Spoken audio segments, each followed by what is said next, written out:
Hello everyone, welcome to back my channel. I hope everyone is having a wonderful day. Before starting the video, please go ahead and hit the subscribe button and give this video a thumbs up. Zoe McGrady has been playing the victim since she was eliminated from The Bachelor season 29, but I don't think her complaints make sense.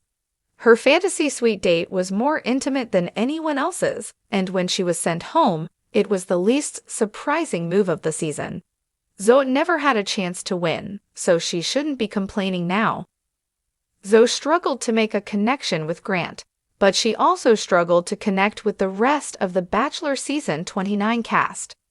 She put a bad taste in the other women's mouths with her actions during group dates and cocktail parties, and the women made their feelings about Zoe known with their comments.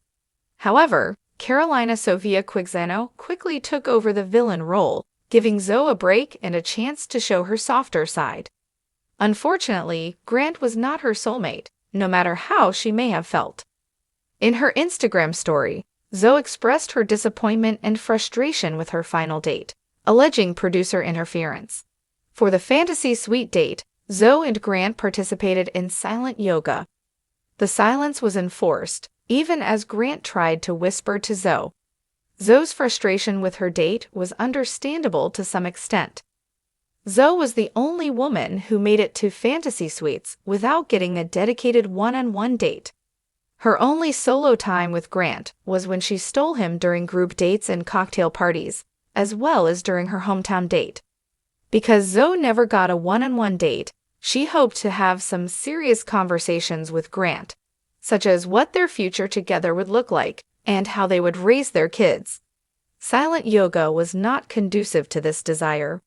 Was Zoe right to complain about her date activity given her journey on The Bachelor? Not really. She was able to have the conversations she wanted to have over dinner and when the cameras were gone overnight. Plus, none of the fantasy suite dates lent themselves to deep conversations. Juliana Pasquarossa's date involved off-roading, which was full of giggles but not many serious topics.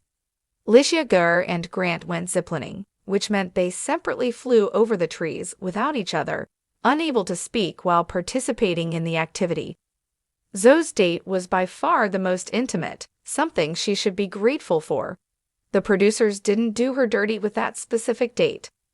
Zoe is probably trying to stir the pot and create more drama since she was eliminated.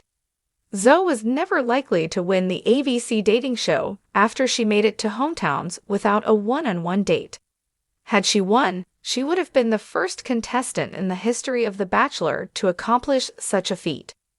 Zoe and Grant's connection clearly wasn't as strong as his connections with the other women, and a different fantasy suite date wouldn't have changed that. Zoe got an early villain edit after she pulled Grant aside during a basketball-themed group date. The impromptu one-on-one time seemed short on TV, but during the Women Tell All special, Beverly Ortega revealed Zoe and Grant were gone for an hour. At the moment, Zoe didn't apologize or seem to care it affected the other women's time. From there, it was hard for Zoe to get back into the women's good graces. In Zoe's defense, she had every right to take time with Grant where she could get it. While the rest of the women were understandably mad at Zoe, they should also have put some blame on Grant. Grant could have declined Zoe's invitation during the basketball date or cut the one-on-one interaction short. Grant refused to take accountability for his actions for much of the season, making him a divisive lead. However, Zoe shouldn't play the victim when she stole extra time with Grant during the first group date. Zoe used her conflict with the other women to connect with Grant.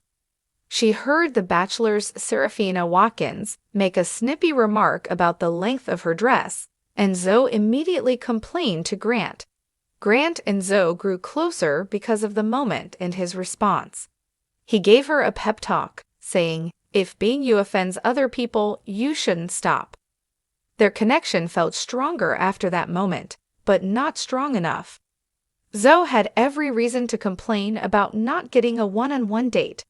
She felt a connection with Grant, but he couldn't have felt the same way if he didn't want to spend dedicated time together. I'm a little surprised Zoe didn't self-eliminate when it was clear she wasn't getting a special date. While she may not have gotten a one-on-one date on The Bachelor, Zoe got plenty of time with Grant. Between the cocktail parties, group dates, and pulling Grant aside, Zoe made her mark. Her gameplay was enough to get her to both hometowns and fantasy suites, where she got even more time with Grant. Plus, her lack of a one-on-one date should have been a strong indication that Zoe and Grant weren't going to end up together. More time wouldn't have made a difference in Zoe's journey on the show. Grant has made some questionable eliminations on his season of The Bachelor. Rose Somke self-eliminated after the intense drama between her and Carolina, and Grant didn't try to stop her or encourage her to stay. The drama was partially his fault, and he should have fought for Rose, considering their instant connection.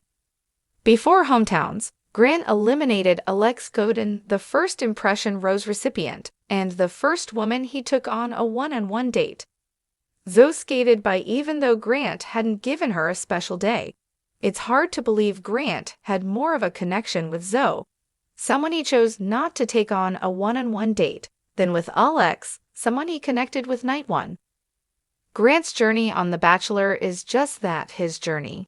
If Zoe wasn't the person he wanted to spend the rest of his life, he was right to send her home. At this point, it's impossible to say if Grant gets engaged at the final rose ceremony or if he's still in a relationship today. But he and Zoe weren't a perfect match. Zoe's victim act doesn't make sense, given the events of the season.